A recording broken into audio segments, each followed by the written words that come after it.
Thompson family funeral home stood at the edge of Portland, Maine, its dark green Victorian facade a quiet sentinel among ancient maples. For over a century, it had borne witness to grief's raw edges, offering solace to the bereaved and dignity to the departed. But in the crisp October of 2024, a request came that cracked its predictable rhythm, pulling James Wilson, a former electrical engineer turned mortician, into a nightmare that blurred the line between life and death. What began as a mother's plea for her son's burial spiraled into a chilling discovery. A camera hidden in a casket, a body that refused to rest, and a scientist's obsession with speaking to the dead. This is the documented account of James's plunge into a mystery that shattered his understanding of mortality. A tale of technology twisted by ambition, a corpse that spoke, and a truth that lingers like a whisper in the dark. Have you ever wondered what lies beyond death's silence? Would you dare to listen if the dead could speak? James Wilson's life at Thompson Family Funeral Home was one of quiet precision. 6 months into his role, the 34-year-old had traded circuit boards for caskets, finding an unexpected calling in the somber honesty of death. The funeral home, a converted Victorian house with creaking floors and stained glass windows, hummed with the efficiency of its owners, Robert and Sarah Thompson. Robert, a soft-spoken man in his late 50s, handled client meetings with a pastor's calm. Sarah, sharp-eyed and meticulous, kept the books balanced and the paperwork flawless. James's days revolved around preparing bodies, arranging flowers, and ensuring the chapel's sound system didn't falter during services. The work suited him, methodical, meaningful, a stark contrast to the corporate grind that had once defined him. The funeral home's rhythm was predictable, its rituals as old as the maples shading its lawn. Bodies arrived, often in the night, delivered by coroners or hospital staff. James would embalm them in the preparation room, a sterile space of stainless steel and antiseptic, where he worked with a surgeon's care. He dressed the deceased in clothes chosen by families, arranged their features into peaceful repose, and placed them in caskets for viewings or burials. The families came, wept, and left, their grief a temporary storm that passed through the home's quiet halls. For James, the job was grounding. Death was final, absolute, a truth he could navigate with steady hands. But on a Tuesday morning in early October, as leaves crunched underfoot and a chill hung in the air, that truth began to fracture. James was organizing memorial pamphlets in the front parlor when the bell above the door chimed. A woman stepped inside, her black coat buttoned to her neck despite the mild weather. Her blonde hair was pulled into a tight ponytail, her face pale, with dark circles framing gray eyes that seemed to carry a weight beyond grief. She introduced herself as Emily Parker, her voice flat, controlled, as if each word was a deliberate act. "I need to plan a service for my son," she said, her gaze fixed on James. "Michael." He was 17. "Car accident 3 days ago." James nodded, leading her to a consultation room, a small space with plush chairs and tissue boxes placed like sentinels. Robert was out meeting suppliers, so James took the lead, offering his hand. "James Wilson," he said. Her handshake was brief, her skin cool. As they sat, she placed a folder of documents on the table, her movements precise. "The medical examiner has released his body," she continued. "I want a closed casket service. Simple. No viewing, just the burial." Her efficiency was familiar.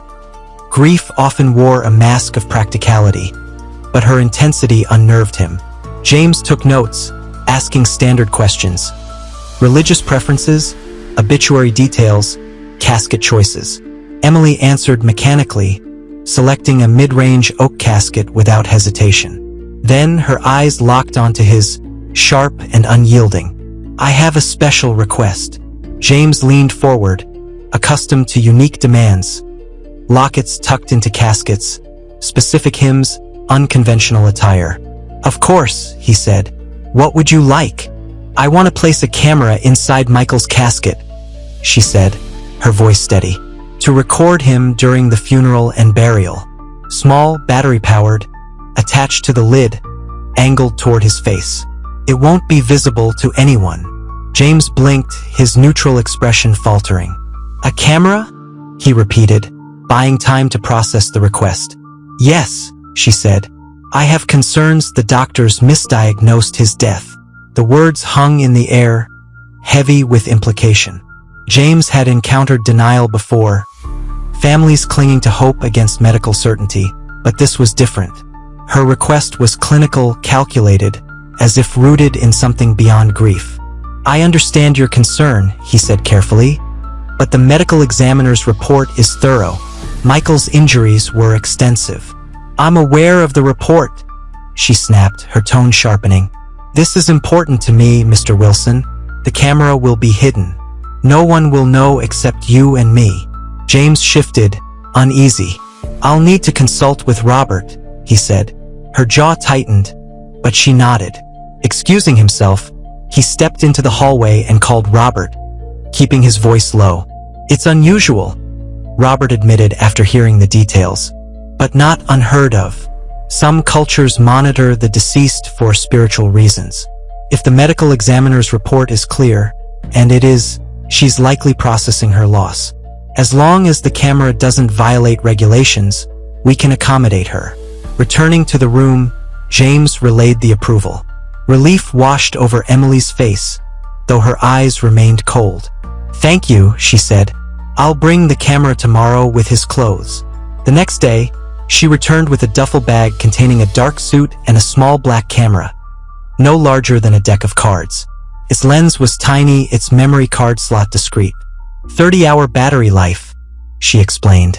Enough for the funeral and beyond. James nodded, taking the device, its weight heavier than its size suggested.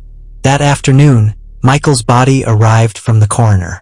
The accident had been brutal, multiple fractures, severe head trauma. His face marred but partially restored through James's careful work.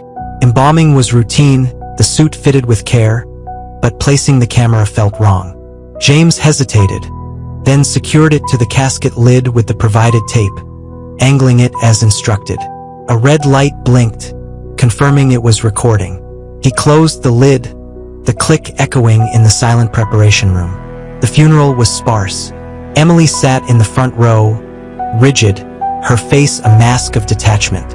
A handful of mourners, distant relatives, neighbors, attended, their presence fleeting. No one approached the casket. No one lingered. After a brief, non-religious service, the procession moved to Evergreen Cemetery. Under a gray October sky, the casket was lowered, and Emily stood alone at the grave, staring into the earth with an unreadable expression. Driving back to the funeral home, James tried to shake the unease. The camera was buried, its battery ticking down, destined to decay with Michael's body. Yet Emily's blank demeanor, her insistence on the camera, gnawed at him. Just another strange request, he told himself, locking up for the night. But as he pulled into his apartment's driveway, the image of that red light blinking in the dark lingered, a silent witness to something he couldn't name. 2 days later, the funeral home was quiet, its halls dim as James completed the evening walkthrough. Robert and Sarah had left early for a dinner with friends, leaving him to lock up. He was checking the preparation room's equipment when a frantic pounding at the front door startled him. Moving through the shadowed parlor, he saw a woman's silhouette through the door's glass panels, her fist hammering the wood. Opening the door, James barely recognized Emily Parker. Her hair hung loose, strands framing a face pale with panic. Her coat was misbuttoned, her eyes wild. I need the camera, she said, pushing past him into the foyer.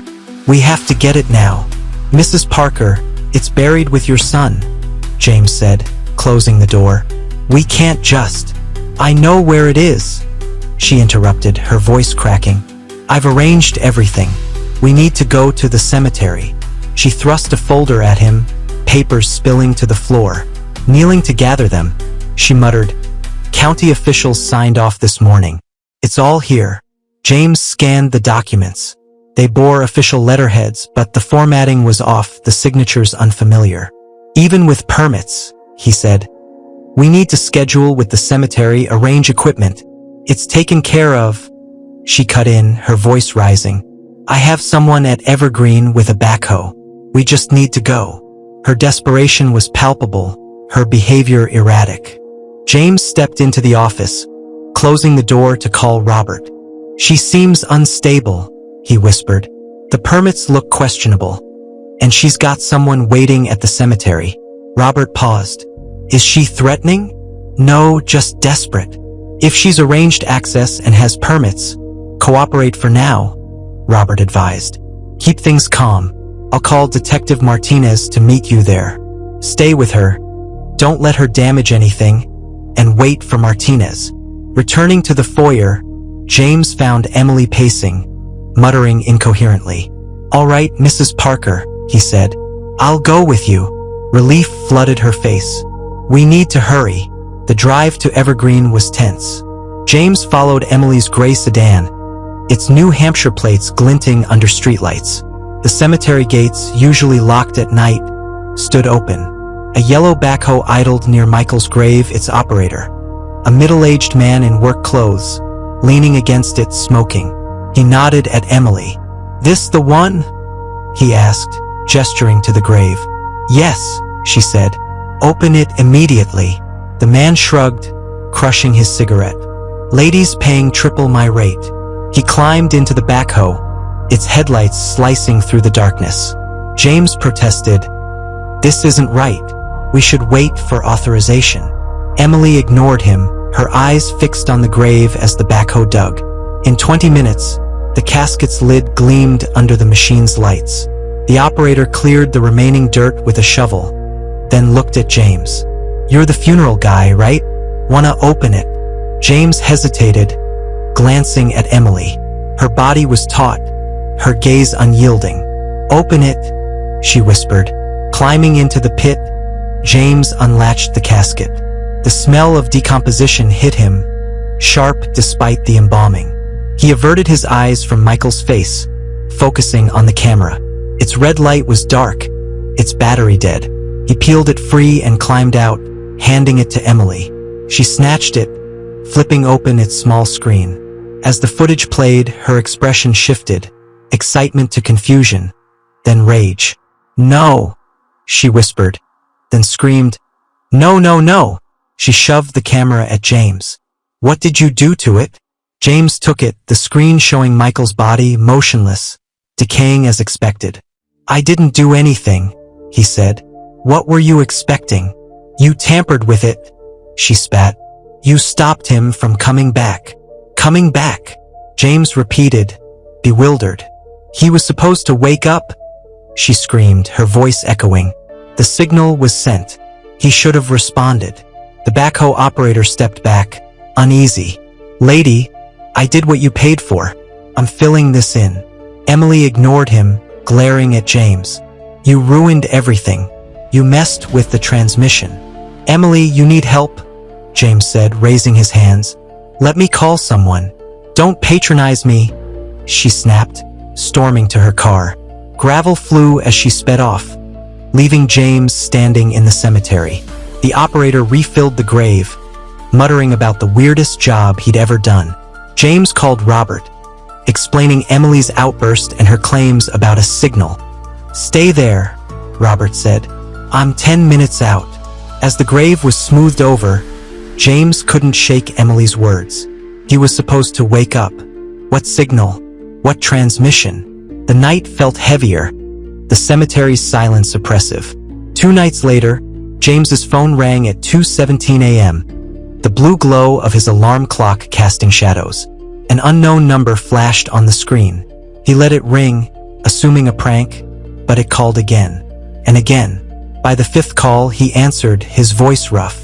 "Hello." Slow, labored breathing filled the line, mechanical, like air forced through decaying lungs. "Who is this?" he demanded. The breathing grew louder, then stopped. He blocked the number, but sleep eluded him.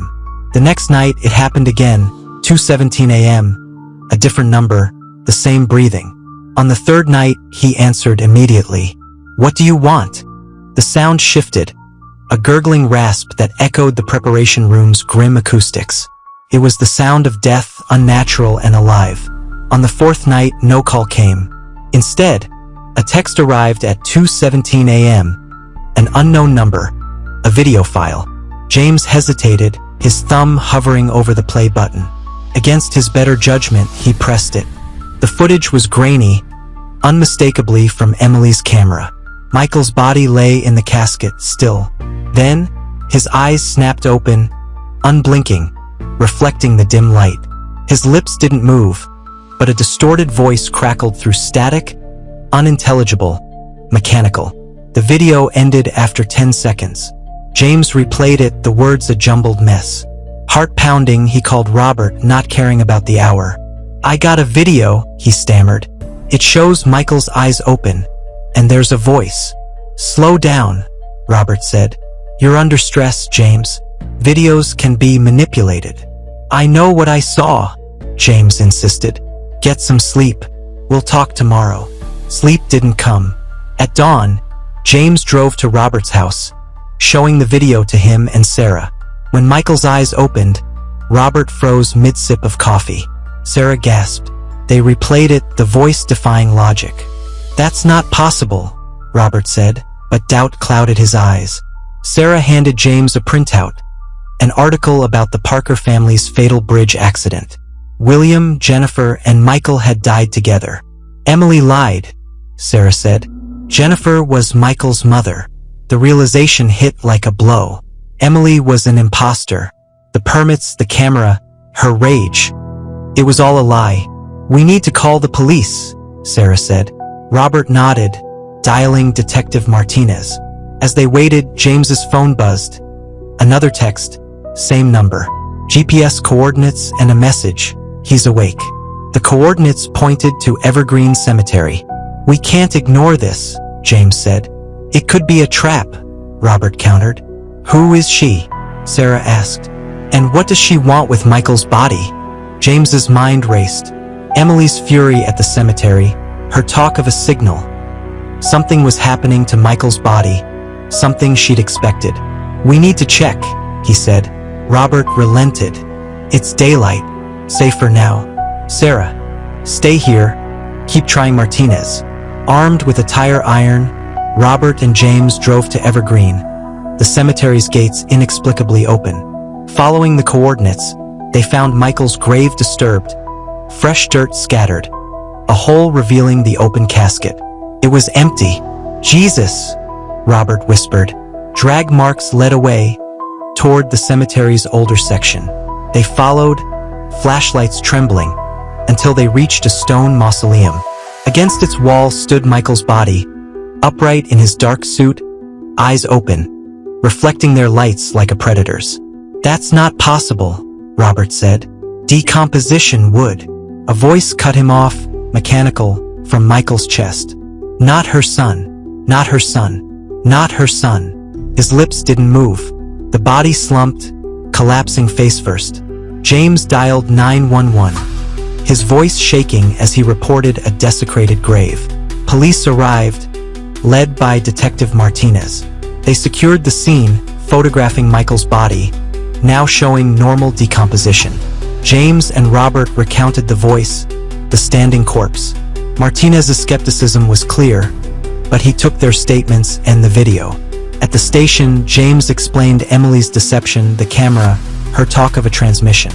Martinez leaned forward when James mentioned the phrase, "He was supposed to wake up."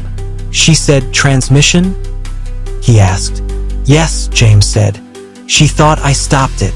Martinez released them but asked them to stay in town. Back at his apartment, James received another text. "You shouldn't have interfered." Fear gripped him.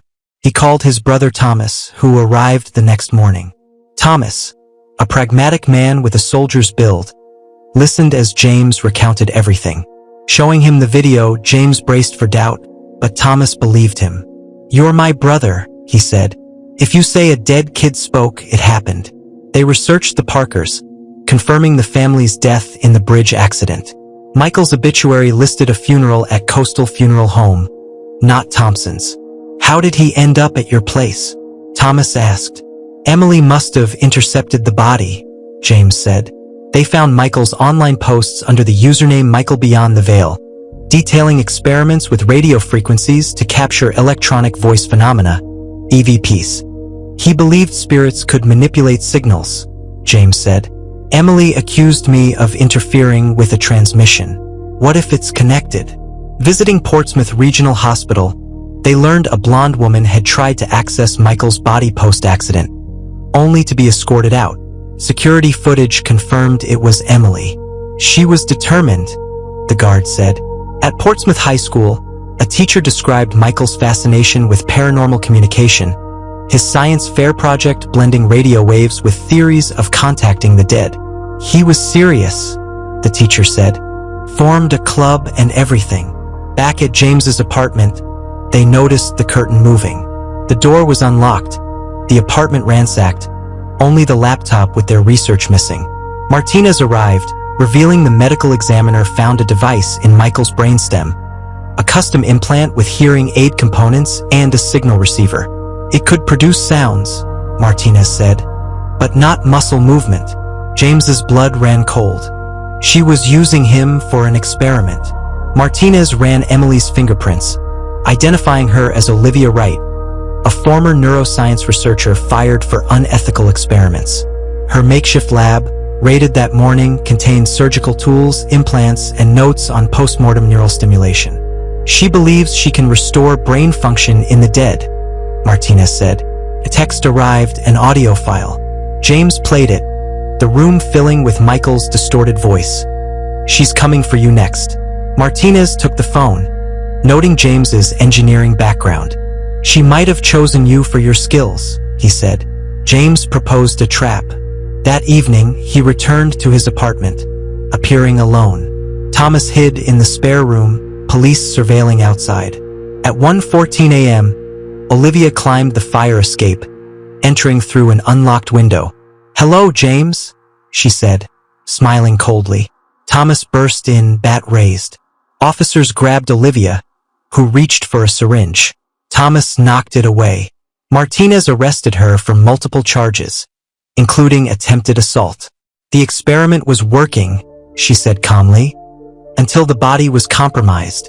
In jail, Olivia was unrepentant. "Do you believe consciousness persists after death?" she asked James. She described Michael as an ideal subject, his brain tissue perfect for her implant. "I monitored police radios, claimed his body during the chaos," she said. "The funeral was a controlled test. The signal at 2:17 a.m. was meant to bridge his consciousness." When James mentioned the body standing, she leaned forward. The signal connected with residual neural pathways. He spoke a truth, not her son. "You desecrated him," James said. "Others will continue my work," she replied. "Check your phone tonight. A final gift." That evening, a text with coordinates led to a Portland warehouse. Martinez's team found Olivia's lab, journals, implants, photos of reanimated animals, and human experiments. Michael's entry detailed his optimal neural profile. A camera held footage of her implanting the device. The case exploded in the media, sensationalized as a mad scientist plot. James quit the funeral home, moving to Burlington, Vermont, seeking normalcy. But questions lingered. The medical examiner couldn't explain the body's movement. Olivia's device shouldn't have worked. For months later, Robert called. A Dr. Eleanor Voss from the New England Institute for Neurological Studies had inquired about Michael's embalming, her research mirroring Olivia's. James's searches into Voss were blocked, his database access cut off. At 2:17 a.m., his phone rang. The breathing was back, mechanical, deliberate. "Who is this?" he demanded. Silence. Packing a bag, James fled with his dog Cooper, leaving his phone behind. Olivia's work hadn't ended. Someone was watching, waiting. As he drove into the dawn, one question haunted him. What if the dead could speak, and their message was a warning? What would you do if you received a call from the dead? Would you answer, or run from the truth it might reveal?